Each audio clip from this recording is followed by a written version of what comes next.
Hello everyone, it's me Colin in the ASCA League channel, and here we are for the Copperhead Amateur Series for Race 5 qualifying here at Kern County Raceway.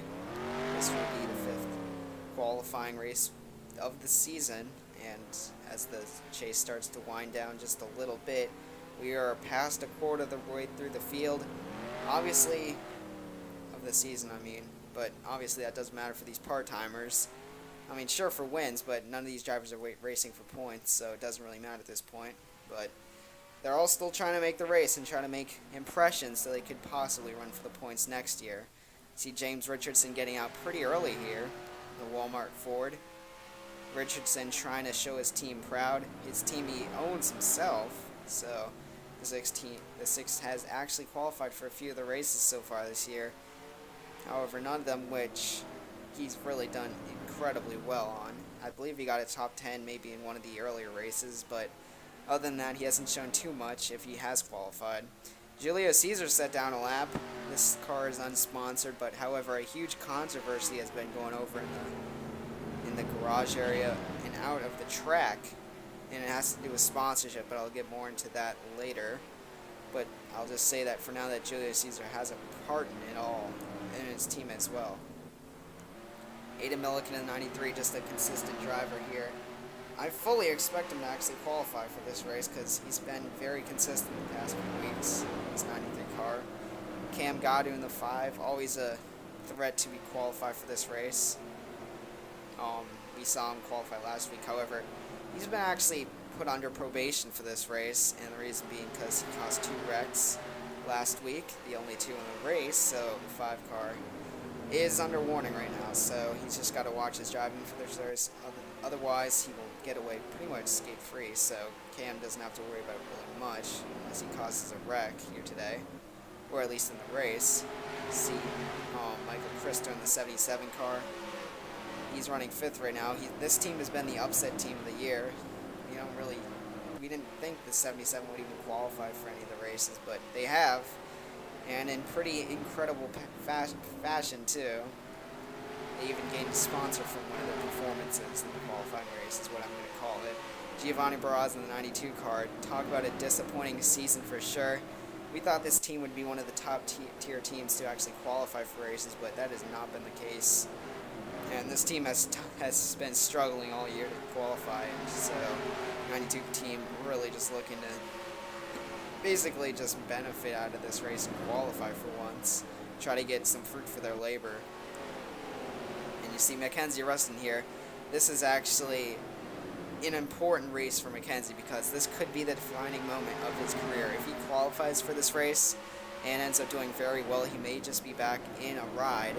However, for now, if he doesn't qualify, his career may be up in shambles right now because he has been reduced from a full-time Pencil Pro Series driver to a part-time Copperhead Amateur Series driver as his career is slowly shrinking. But obviously after his results at Loudon, the team did not think they needed him in the Pencil Pro Series anymore, so they put him down in the Copperhead Amateur Series to see what he can do. But like I said, to see what he can do, so he's got to do something here today.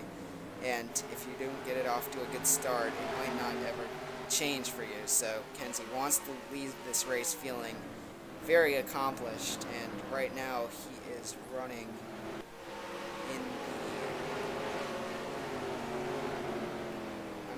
I believe he's in the top 10 somewhere here. Yeah, he's in 9th, so not too bad right now, but he needs to make sure he gets up a little bit because he may be bumped out here with 5 minutes remaining.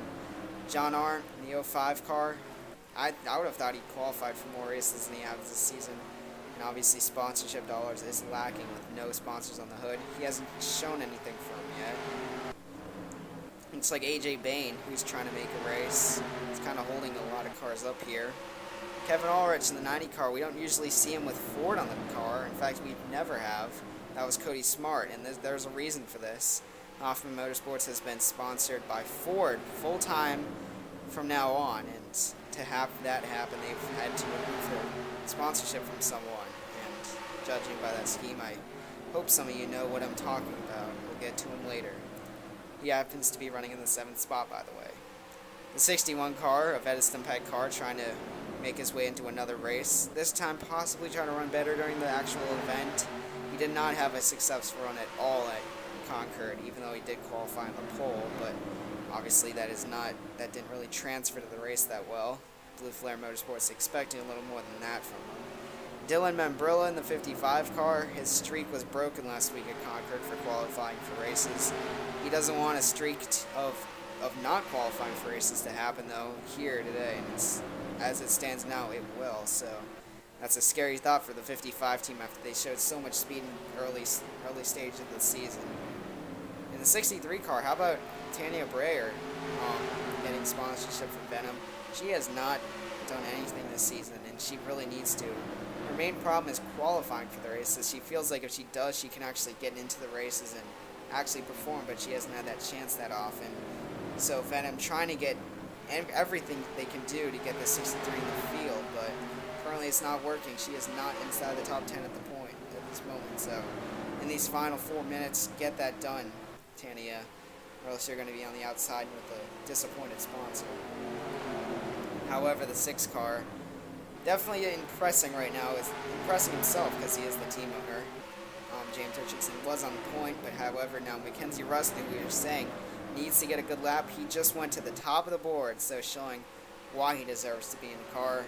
I believe he will make it now for sure, and I believe James Richardson will as well.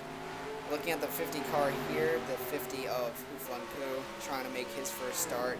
However, this is the car all the controversy centers around. You see Target is the sponsor, Smart Motorsports is the team. This is all related to each other. So in the Pennzoil Pro Series, where Mackenzie got dropped from the ride, Jack Porkins and Cody Smart were picking as drivers to part-time in that ride for the rest of the season, mainly because Cody Smart would fill in for Jack Porkins during double headers. I mean, races that weren't double headers, but the 88 car was also sponsored by Target after Ford left their organization because they were angry at the team over Cody Smart going to a Dodge. Obviously, they did not like that, so they removed their sponsorship, gave it to Hoffman Motorsports, and Target filled the gap, and more some, as they actually expanded to Julio Caesar as well, as he'll be running the scheme a few times this season. What races, we do not know yet, but definitely it could have been a consequence for the better or for worse, but they lost Ford and they got Target on that car with a pretty similar scheme design, actually. I think they just painted all the blue-red on that car, so. And they were fortunate to get Target on the car, but unfortunate to lose Ford. You see Max Stein, he's actually on the top of the board now. He's been impressing this season, I gotta say. Definitely not one of the worst drivers, as Double T Motorsports backing in that Camry. Back here as well, Ben Gerhardt. He's showing some good speed. He's actually sitting 9th right now in the top 10. Every qualifying race he's attempted, he's been really close to the cut line. Whether he actually got in or out at the end of the qualifying was up to chance, as he was actually the driver that got moved up by Kieran Pangborn in the dramatic Daytona qualifying event. So he's been very close to the cut line, whether he is in or not.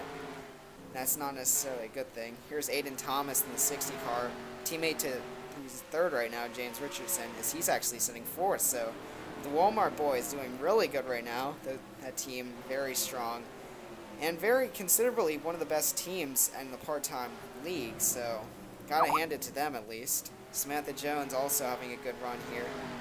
She's sitting 7th right now. In fact, all of Davidson Motorsports cars are actually inside the top 10.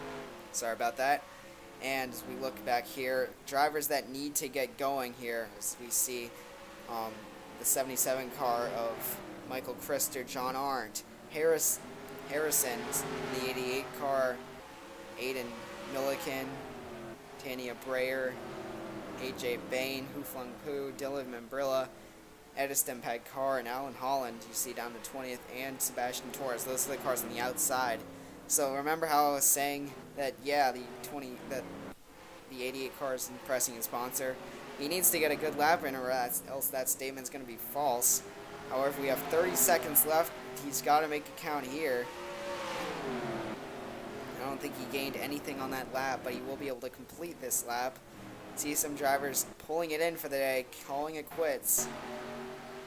However, it looks like it will be Max Stein to actually take the qualifying race win. Mackenzie Ruston will finish 2nd. Richardson Racing teammates 3rd and 4th. Julio Caesar will finish 5th.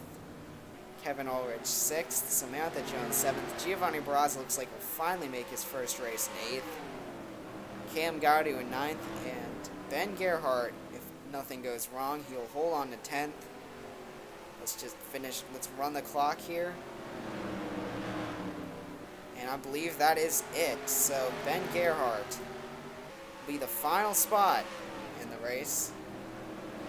Let's run through the cars that did not make it in. Michael Krister, John Arndt, Robert Harrison. That's disappointing for the 88 team as he had such a great run at Concord last week. However, obviously Kern County does not.